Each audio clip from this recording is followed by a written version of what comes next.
Hi, I'm Darlene. At my own birthday, my sister raised her glass and said, "She still lives off handouts." The whole room laughed, but no one knew my portfolio manager was about to call. On speaker. They thought I was the weak one, the one who never figured it out. But what if I told you they erased me from the family trust, cropped me out of photos, used my money to host the very party where they humiliated me? And still, they smiled like nothing was wrong. So tell me, how do you stay quiet when your own family rewrites your story to fit theirs? The gravel under my heels crunched louder than I expected. I slowed down, adjusted the strap of my purse, and took a deep breath before stepping into the courtyard. The Kane estate was glowing with string lights, polished marble, and the self-importance of old money trying to look casual. My family had always mastered the art of showmanship, but tonight, they perfected erasure. A large welcome board stood at the entrance, etched in cursive gold. Merrilee's Charitable Gala, honoring family. I stared at it longer than I should have. My birthday, my money, her name. A valet nodded toward me, hesitating. Miss, are you with catering? I smiled tightly. No, I'm with the family. Inside the foyer, people milled about in curated dresses and well-practiced laughter. My mother floated by in navy satin, the same expression she wore at every fundraiser, gracious, untouchable. A guest leaned in, whispering loudly enough, "Is that Merrilee's assistant? Or cousin?" I kept walking. It wasn't worth correcting, not here. Someone passed me a glass of champagne, and I made my way to the edge of the ballroom where the ceiling stretched high with imported chandeliers. Every detail had been chosen to echo taste, prestige, and Merrilee's vision. The signature cocktails were labeled after her childhood nicknames. There was even a branded ice sculpture, her initials carved into frozen pride. A tap on my shoulder made me turn. Merrilee, in a pearl-sheathed dress, leaned in with that practiced smile. "Dar, you made it! Perfect timing!" She wrapped her arms around me like we were close, like I hadn't funded the whole event and been left out of the program. "I have a little surprise for you later," she said, her voice syrupy. "You've always been special." I don't know what irritated me more, the fakery or the word special, like I was a charity case. After a few rounds of greetings and forced grins, dinner was announced. The ballroom doors opened, revealing long tables decked in candlelight and floral arrangements. My place card was missing. Merrilee gestured to the end seat like it was some kind of honor. During dessert, she stood and clinked her glass. "Everyone, if I could have a moment. Tonight, we're not only celebrating family, we're lifting up someone who's always needed a little help and always found her way back." My stomach tightened. She turned toward me. "Darlene, sweet sister, I got you something I think you'll love." A staff member brought over a wrapped package. I opened it slowly. Inside was a gently used leather tote. A flyer for a women's workforce reintegration program peeked from the pocket. "Figured it'd help you get back on your feet," Merrilee added. "They have great workshops, confidence building, resume coaching. I hear they even help with interview outfits." Laughter bubbled around the room. Uneasy, but present.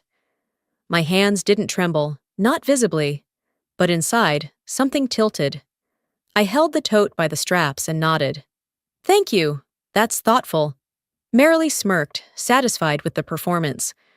Mother gave an approving nod, as if this was a necessary intervention. I returned to my seat, placed the bag under the table, and pretended not to notice the sideways glances. Later, while people danced and chatted, I slipped away toward the hallway. The slideshow had started. Clips of childhood, family moments, success stories. Merrilee at debate tournaments, Merrilee accepting awards, Merrilee hugging mom. I waited, foolishly, for even one frame of me. Not as background, just once. Instead, a photo flashed where I remembered standing beside my father at his retirement event. In this version, I wasn't in the frame. Cropped, clean. I wandered outside to the garden. The air was cooler, quieter. I leaned against the stone railing, watching lights from the pool ripple across the grass. No one followed, no one noticed. I had paid for this night. Every rental, every tray of appetizers, every curated jazz playlist. But I didn't know I'd bought a stage for my own humiliation. The air outside was crisp, enough to sting the back of my throat. I stood there longer than I should have, not because I needed a break, but because I wasn't sure if I wanted to walk back into that room and pretend any longer. But I did. Eventually. The music had shifted by the time I returned. The kind of jazz that tried too hard to feel sophisticated, but instead sounded like background noise for disappointment. I found my seat again, still at the far end of the table, still nameless. I took one slow sip of champagne, trying to cool the ache in my jaw before it hardened into something permanent. Then merrily stood up. Her fork tapped the rim of her glass twice. The room quieted, not entirely, but enough. She didn't wait for full attention. She never did. She was used to assuming the room belonged to her. "I'd like to take a moment to say something," she began, holding her glass with the posture of a politician mid-campaign. "You know, every family has that one person we carry, don't they?" A few scattered chuckles. "That one sibling who means well, but never quite. Sticks the landing." Her eyes slid toward me, casual, like a blade laid gently across the table. "Some of us build companies. Others. Well, some still live off handouts."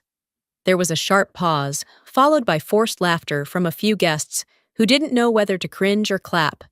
Some smiled awkwardly. One woman next to me muttered, "Oh, wow," and reached for her water. I didn't blink. I didn't frown. I didn't flinch. I raised my glass to her from across the room, silent, steady, and drank. She wanted a reaction. She wanted the room to know I was small. Instead, I let them watch her tower over me. Because there's something worse than being dismissed. It's watching someone try too hard to look powerful. The rest of the speech blurred. I stopped listening the moment I realized this wasn't about me. It was about her fear that I might no longer be hers to define. A few minutes later, I stepped away. I didn't announce it, didn't ask permission. I walked the long path toward the garden again, but this time I didn't make it outside. I stopped near the open patio door, where the string lights cast enough shadow to hide behind. That's where my mother found me. Glendora moved like always. Quiet heels, composed lips, a scent of something expensive that didn't smell like warmth. She didn't ask if I was okay. She never had. "You didn't have to let her say that," I said softly. Not pleading, just placing it on the table. She adjusted a bracelet on her wrist, tilting her head as if the comment didn't register. "It was a joke, darling." I stared at her. "A joke." She nodded, tone clipped. "Besides, she's not wrong." My throat tightened, but I didn't let it show. She kept going. "You've always been fragile, Darlene. Sensitive. You were never built for this world the way Marilee is. She's got direction, drive. She moves things forward. You—" She paused, tilting her head again. "You float." Something in me stopped breathing, but not in a drowning way, in a surfacing way. I could have argued. I could have asked if she remembered who kept the lights on during Dad's surgery, or who wrote the grant that funded her favorite charity's expansion. But I didn't need to prove it. Not to her. Not anymore. I simply said, if staying silent is the price of being family, maybe it's time I start redefining what family means. She blinked at me, not used to resistance, especially not in that voice. I turned, walked down the hallway, and into the nearest restroom to collect myself. Inside, soft lighting and polished marble surrounded me, sterile and curated like everything else in that house. I leaned over the sink and dabbed my lipstick with a tissue. The face that stared back at me wasn't broken, but it wasn't whole either. It was unfinished, in progress, tired of apologizing for becoming something different. "They laughed," I whispered to my reflection. "They clapped. They nodded, as if I should be grateful just to be in the room." I pressed my palms flat against the counter, steadied my breath, and stood up straighter. There were no tears, no monologue, just a choice not to shrink anymore. Let them laugh. I've already paid for the microphone. I stepped out of the powder room, still adjusting the strap of my dress at the shoulder, still deciding whether I wanted to stay. The hallway was quiet now, the clink of glasses and buzz of small talk fading just beyond the archway. It gave me time to breathe, to recalibrate. I didn't go back to the ballroom right away. Instead, I drifted through the west corridor, passing familiar portraits of unfamiliar truths. That hallway had always bothered me. The family wall, as Mother called it, framed evidence of worthiness: weddings, award ceremonies, society galas. The images weren't just curated.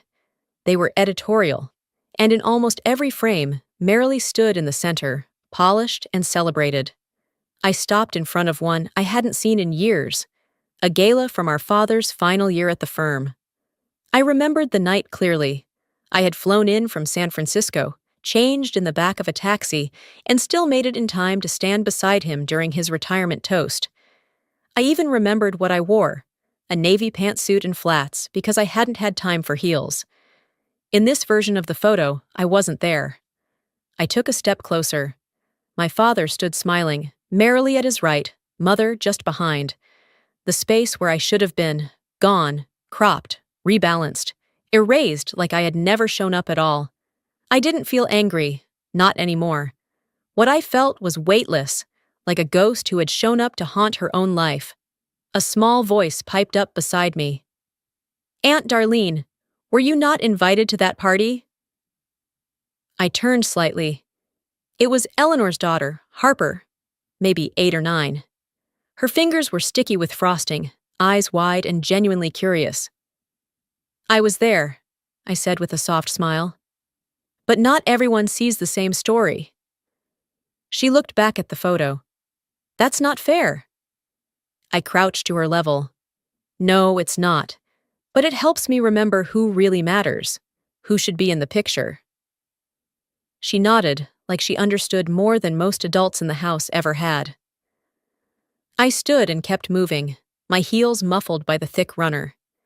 It didn't take long before I reached the edge of the kitchen entrance, where a staff member asked if I needed anything. I shook my head and slipped out to the side hall, past the linen closet, and into the small study off the guest wing. 2 weeks ago, I'd sat in a very different office. That day, it had rained. The kind of spring rain that doesn't cleanse anything, just soaks through your coat and makes traffic miserable. I had met with Jonathan, the family's longtime estate attorney, to finalize quarterly adjustments for the foundation's reinvestment structure. We had worked together for years. As he flipped through the file, his voice softened. "You should be aware. The revised family trust doesn't list you anymore." I blinked. "I'm sorry?" He cleared his throat. "Your name was removed. Glendora requested it last summer. Said you weren't in a position to manage long-term estate responsibilities." There had been no warning, no conversation, just a silent decision that I no longer qualified. I didn't cry then either. I just closed the folder and nodded once. "I see," I said. "Well, good thing I've been building my own." I thought about that now, standing in the study, the contrast of that sterile law office with this ornate, over-perfumed house. They edited me out of a photo, then a trust. Eventually, they'd probably rewrite family history, so I was never part of it at all. But maybe that wasn't entirely bad. I walked back toward the party, not with bitterness, but with an unfamiliar clarity. The air felt different. Or maybe I did. They had always treated the Kane name like a gate. You earned it by compliance, by staying quiet, by fitting the frame. But I had stopped fitting a long time ago, and I had no interest in getting back inside. I passed Glendora talking to a banker in the corner, her voice bright and well-practiced. Marilee was being photographed with donors near the champagne fountain, tilting her head at that exact angle she knew played well in press releases. I didn't interrupt them. I didn't need to.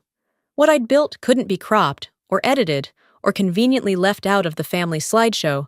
It didn't need their stamp. It had mine. I didn't need the name. I built something they can't redact.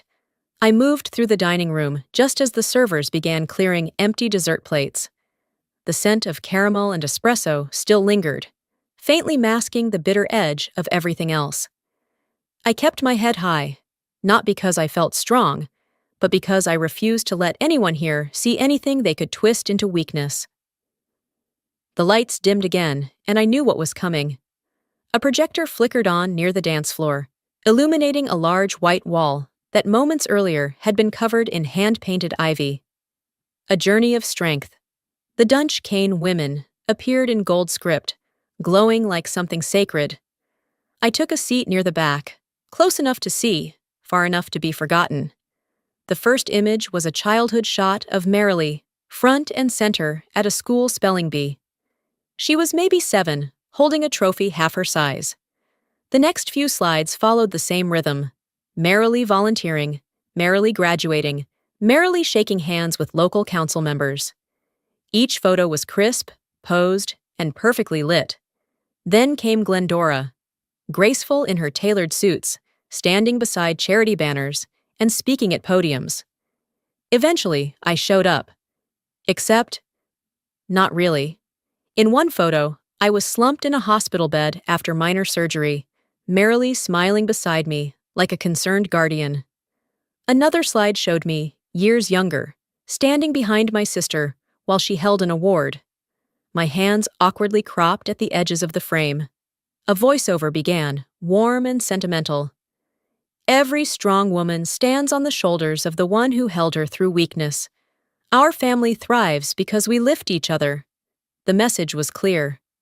Marilee was the one doing the lifting. I was the one being carried. A few people turned to glance at me, subtle, but I saw it. A silent, shared expression, sympathy, pity, a little confusion. Like they were rethinking everything they'd ever assumed about me, which would have been great if it had come from truth and not fabrication. The lights came back on to a round of soft clapping. Not for me, never for me. Just as I was about to rise, Glendora appeared at my side. Her smile was polite, polished, too clean. "I thought you might appreciate this," she said, pressing a cream-colored envelope into my hand. "It's just something helpful. You've always been my most emotionally intuitive girl." I opened it slowly. A prepaid certificate for a weekend women's retreat in Vermont. Emotional wellness, trauma healing, leadership workshops. I didn't look at her right away. I just stared at the card, absorbing every implication it carried. "You think I'm broken?" Glendora's expression didn't change. She tilted her head slightly, voice gentle. "Not broken, just unfinished." I folded the envelope carefully and returned it to her outstretched hand. "Thank you," I said, "but I'll pass." She blinked. "Darling, it's not a judgment." "Of course not," I replied, stepping past her. "You just paid someone else to deliver it." The music had returned to its earlier rhythm. Soft jazz, politely forgettable. Across the room, Marilee stood near the mic again, offering her closing remarks with just the right mix of sentimentality and showmanship. As people raised their glasses to toast the legacy of powerful women, I slipped into the side hall. They could have their performance. I had already lived the reality. Somewhere along the corridor, I paused. The hush of the hallway, the muted footsteps behind closed doors. It was all suddenly clearer than anything said over a microphone tonight. I pulled out my phone, opened the email draft I had started earlier that week. The subject line still read, "If I ever have to explain myself." I stared at the blank body of the message, fingers hovering over the keyboard. Then I hit save and locked the screen. I used to think they misunderstood me, misread my silence, my distance, my refusal to play along. But now I saw it for what it really was. They needed me diminished, easier to carry than to confront. They needed me small to feel big. The last of the applause faded as I returned to my table, my steps measured, deliberate. The lights stayed low for a moment longer, long enough for me to reclaim my seat without attracting attention. I sipped the last of my champagne, letting the bubbles sting. Across the room, people leaned in toward one another, already pivoting to their next topic: networking, foundation grants, vacation homes. And then Eva appeared beside me. Ava Townsend, someone I hadn't spoken to since college, not really. She leaned in close, as if sharing a harmless secret. "I don't mean to be rude," she whispered, her voice honeyed with the kind of fake concern that never lands well. "But I heard you've been on unemployment? Merrily said something at the alumni brunch, said you were still trying to figure things out." My gaze slid to hers, calm, flat. I didn't rush the answer. Instead, I smiled, tipped my glass ever so slightly, and asked quietly, "Did she mention who signs her foundation's back-end checks?" Eva blinked. She straightened, mumbled something about needing to find her husband, and didn't speak to me again for the rest of the evening. I didn't mind. The lights dimmed once more, this time for what they announced as a final tribute to the next generation. I knew what was coming. Another slideshow, another carefully curated narrative. On screen, the title card glowed in bold serif letters: "The Next Generation of Kane Women." A soundtrack of soft piano trickled through hidden speakers. The first slide featured Marilee, again, at a leadership summit. Then her posing with Glendora at a Women in Business luncheon. More photos followed, smiling with politicians, cutting ribbons at charity events, mentoring interns like she invented the word. And then, me. Just one photo. Grainy, overexposed, clearly 5 or 6 years old. I remembered the dress because I'd donated it right after that evening. The caption beneath the image read, "Still discovering her path. We're proud of her perseverance." No mention of what I'd actually done. No nod to anything real. Around me, a few people shifted uncomfortably. A whisper behind me cut through the soundtrack. Did she ever even finish Columbia? I didn't turn around. I didn't need to. The whole point of the slide was to invite doubt, to paint me as a puzzle never solved, a story without a real ending. The music swelled. The screen faded. A polite clap followed. I stood. Not quickly, not with flair, but with intention. I crossed the room, bypassing the caterers, ignoring Glendora's subtle shake of her head from the corner. I walked straight to Marilee, who stood near the dessert table, all charm and poise and false modesty. She saw me coming, and for a moment, I saw it flicker, the recognition that I wasn't playing anymore. "You can lie all you want," I said, my voice low but firm, "but you might want to double-check who underwrites your silent partners before spinning your next story." Marilee's smile barely faltered. "Darlene, don't be dramatic. It was lighthearted." I stepped a fraction closer. "You think this is light? Keep pushing. Next time, I won't be quiet.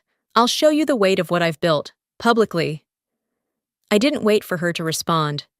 I turned and walked out of the ballroom, past the marble pillars and servers and gold-rimmed glasses. As I passed the grand piano, I paused for just a moment, watching a man in a tux awkwardly fumble through the keys. Offbeat, out of rhythm, exactly how this family felt now. I pulled my phone from my clutch, opened the Notes app, and added one line under the email draft I had left open earlier. "They need the illusion. I only need the truth."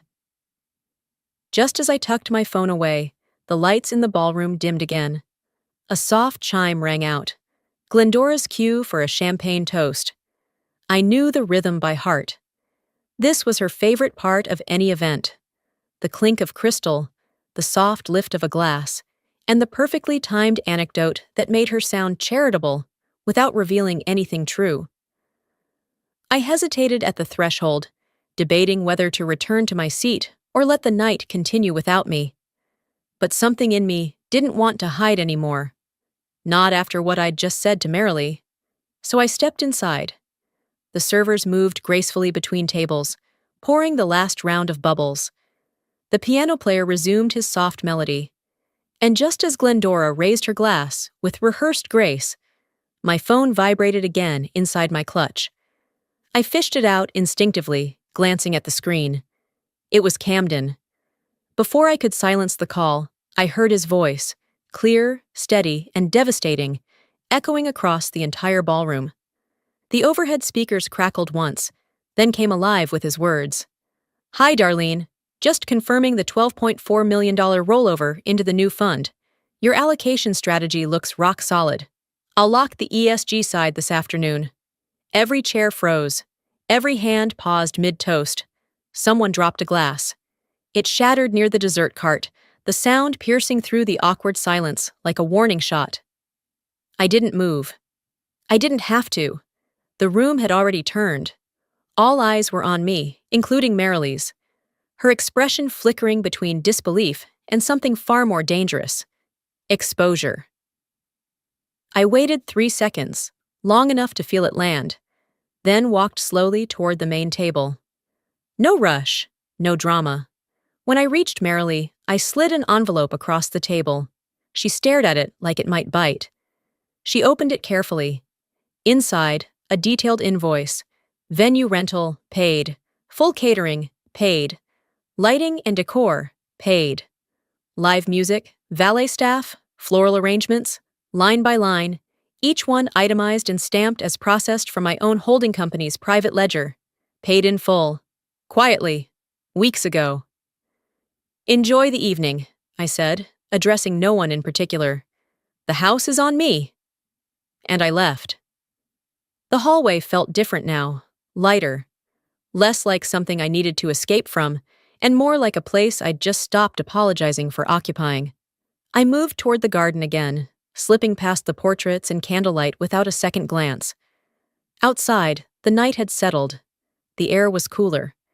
I could hear the faint hum of murmurs starting to bubble behind me, the kind of noise that meant something had cracked, and no one knew quite how to seal it back up. My phone buzzed again. A text from Camden. Didn't realize the mic was still synced. "Want me to call back?" I smiled. "Perfect timing. You said it better than I ever could." I looked out over the manicured hedges and the flickering string lights that had once made this place feel like a fairy tale. Now they just looked like theater dressing. In the silence, I felt the shift. Not just in them, but in me. The laughter had stopped. The clapping had faded. And for the first time, perception wasn't something they could control with polished photos and strategic seating charts. Let them talk. The truth just took the mic. I left the garden just after 10. By the time I got back to my apartment, I had kicked off my shoes, peeled off my earrings, and was halfway through wiping off my mascara when my phone buzzed again. Then again. Then again. At first, I thought it was Camden checking in. But when I picked it up, the notifications didn't stop. Mentions, tags, messages from people I hadn't spoken to in years. I tapped into one of the links, still sitting in front of the bathroom mirror in my slip. The video had been uploaded barely 40 minutes earlier, shot vertically from across the ballroom. It was grainy, a little shaky, but the audio came through perfectly. Marilee, standing with her glass raised. Some of us build empires, others still live off handouts. Laughter, applause. Then silence as Camden's voice took over the speakers. "Hi, Darlene. Just confirming the $12.4 million rollover into the new fund." I watched myself blink in the video, not flinch. Just stand there, stone still. At the bottom corner of the screen, someone had added a caption in bold white font. "Birthday ambush." The view count was already at 312,000. Within the next hour, it hit 1.8 million. I kept scrolling. "Y'all, this woman paid for the whole party and got dragged like a stranger." That's not teasing. That's financial gaslighting. Rich families love to humiliate the kid they can't control. She's not the problem. She's the mirror they don't want to look into. For the first time all night, I exhaled. I didn't post. I didn't comment. I didn't even like any of it. I just watched. And the internet did what it does best. Connects dots faster than any family can scramble. The next morning, while I was nursing a quiet coffee by the window, the emails started rolling in. Not from strangers. From names I recognized. Old friends, former coworkers, even 2 exes. I had no idea. If I ever laughed at a story they told about you, I'm sorry. Wow, that video hit different. I didn't answer any of them. Because the truth wasn't new. It was just louder now. By noon, Glendora had released a carefully worded statement to the local paper. Private family moments taken out of context should not become public spectacle. We love all of our children equally. Of course she did. Marilee posted a short video to her foundation's page, wearing a blazer and just enough makeup to look relatable. We support Darlene's journey and always have. Families tease each other. It's how we show love. I'm heartbroken this was misconstrued. The comments weren't kind. You didn't tease, you embarrassed. Imagine building your empowerment brand on someone else's back. This is why women don't speak up in families like yours. I watched it all unfold from my balcony that evening. The sun dipped over the Hudson, lighting the river in streaks of copper and gold. The wind moved slow, steady, like it had time. I sat there with a blanket over my knees, a cup of mint tea in my hand, and let the buzz play in the distance. I didn't need to defend myself. They had told on themselves. Glendora's statement got picked apart on a podcast by a woman who had been disowned for marrying outside her race. Marilee's foundation page lost thousands of followers overnight. A major brand partnership disappeared before the weekend ended. Someone even unearthed an old article where Marilee took credit for a business idea I had floated to her years ago. I hadn't thought about that in forever, but the receipts were still there, in emails, timestamps, drafts. The internet doesn't forget. I didn't celebrate, I didn't gloat, I didn't even smile. I just let it burn, because for the first time, I didn't have to explain. I didn't have to soften the edges of the story to make it palatable. They wanted to control how I was seen. I let the truth do the seeing instead. I ignored the interview requests, the DM offers from women-centered publications asking for exclusives, the podcast invites, the morning show angles. I wasn't interested in making this a spectacle. That had been their specialty. I had work to do. Quiet work. Real work. By the time Thursday came around, Marilee had been dropped from a major campaign tied to women in tech. The press release didn't name me, but it didn't have to. Glendora stepped down from her board position to spend more time with family. No one asked which family she meant. And me? I deleted the draft email I'd held onto for months, the one titled, "If I ever have to explain myself." I didn't take them down. They collapsed under their own weight.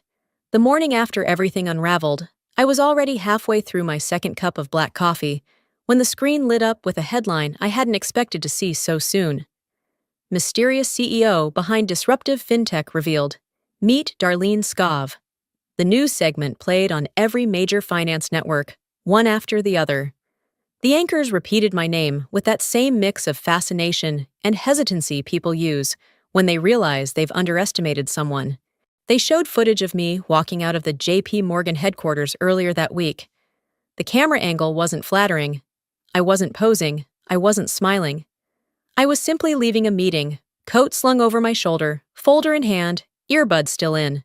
Just doing business. But suddenly, that simple image was revolutionary. The anchor continued. She's been quietly funding major shifts in the fintech landscape. And, perhaps most unexpectedly, she also funded the infamous birthday party where she was publicly shamed by her own sister. I watched, not because I needed validation, but because I wanted to see how it felt. And honestly, it felt quiet. It felt done. Screenshots of the Jataum birthday ambush clip flashed next to my corporate headshot. My resume filled the lower third. Stanford alum, private capital strategist, founder of Haven Equity. There was no mention of Marilee, no quote from Glendora. For once, I existed in a story without being edited into the background. By noon, the headlines had changed their tone entirely. Words like dignity, strategic, and poised were now being used to describe me. I didn't laugh. I didn't smile. I just closed the laptop and went about my day.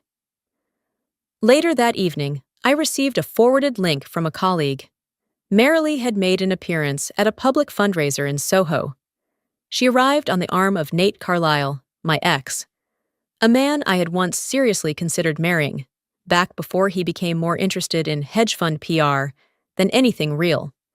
The tabloid caption read, "Merrily Dunch finds love amid controversy." The photo showed her laughing too hard at something he'd said. Her arm wrapped just tightly enough around his to make a point.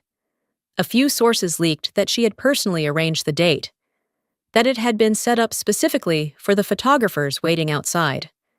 A desperate move to seem unfazed, to reclaim power through illusion. I didn't feel betrayed. Not really. Nate and I had ended years ago, and if his ambition aligned with her vanity, they were probably perfect for each other. But it was Glendora's move that hit lower. She gave a quote to a legacy magazine the next day. "All families argue. Darlene was always the more sensitive one. She just didn't like being teased." Teased. As if my erasure had been a game. As if I hadn't been erased at all, but had simply refused to laugh along. I didn't issue a response. I didn't do interviews. I didn't hold press conferences. Instead, I called my assistant and told her to release the internal report we'd been refining for weeks. It included the full funding structure of Haven Equity, every stakeholder, every dollar traced, every policy linked to public access, transparency, and female-led capital reallocation. Then I wrote one line. I sent it to Bloomberg. My work has always spoken louder than I ever needed to. This moment is no different. No hashtags, no photos, no link in bio. Just clarity. I also finalized something else that afternoon. A new foundation. One designed specifically to fund women rebuilding their lives after being pushed out. By families, by institutions, by silence. I named it after my grandmother. The only woman in the cane line who had ever seen me without agenda. Not my mother, not merrily. And I didn't dedicate the foundation with a speech or a gala. I did it with a wire transfer, a statement of purpose, and a promise to never use another woman's pain as decoration for my own image. They played games with masks. I built something that didn't require one. 2 weeks later, I stood in the back corner of a community center in Beacon, sipping weak coffee from a paper cup, watching kids scurry around folding chairs like they were part of an obstacle course. No gala gowns, no hors d'oeuvres passed on silver trays, just cracked tile floors, warm light, and the unmistakable sound of people showing up because they cared, not because a camera might catch it. A volunteer handed me a stack of pamphlets for the Foundation's first public meet and greet. I nodded, thanked her, and tucked them into a canvas tote. A few women who had benefited from our first round of grants spoke at the front of the room. Raw, unrehearsed stories about leaving abusive homes, re-entering the workforce, fighting for custody, rebuilding. One woman held her toddler on her hip the entire time, and no one minded. In fact, they leaned in closer. That was the moment a girl, no older than 9, walked up and tugged gently at the hem of my coat. She had a jelly stain on her shirt and a program clutched in her hands. Her hair was braided tightly, like someone had taken their time that morning. "Miss Scov?" she asked, shy but curious. I crouched to meet her eyes. "Yes?" She held up the brochure. "You were in here. You look important." I smiled. "Well, sometimes I am." She hesitated, then asked the kind of question only a child dares to ask so plainly. "Were you ever sad when people said you weren't smart or good at stuff?" I wasn't ready for it, but I didn't flinch. I took a breath, then answered honestly. "I wasn't sad because they said it," I told her. "I was sad because, for a long time, I believed them."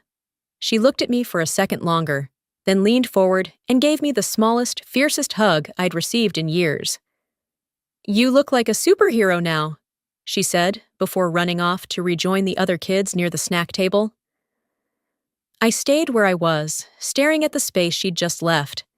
It wasn't dramatic. It wasn't headline-worthy. It was real. Later that evening, back in my apartment, I stood barefoot in the kitchen, peeling an orange while the evening news murmured softly from the TV in the next room.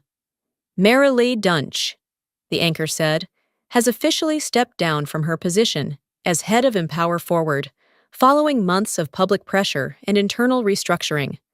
No montage, no tribute, just a sentence, factual and final.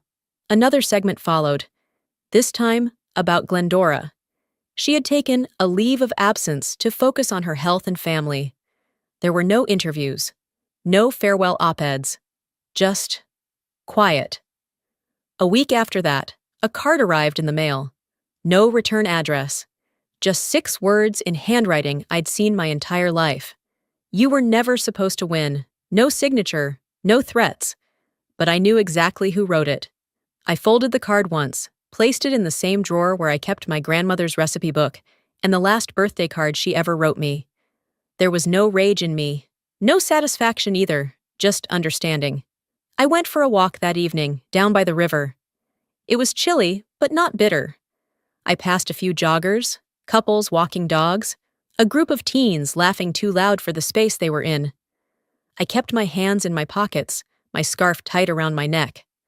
I stopped at the same bench where, 3 years earlier, I'd nearly quit everything. I had sat there with an unopened job rejection email, a drained bank account, and no plan. I had stared at the water then, thinking maybe my family was right, that I wasn't built for this world. Now I looked out at the same river and saw something different. Not redemption, not revenge, but proof. Proof that silence doesn't always mean surrender. Sometimes it's strategy. Healing isn't loud. It doesn't demand applause or headlines.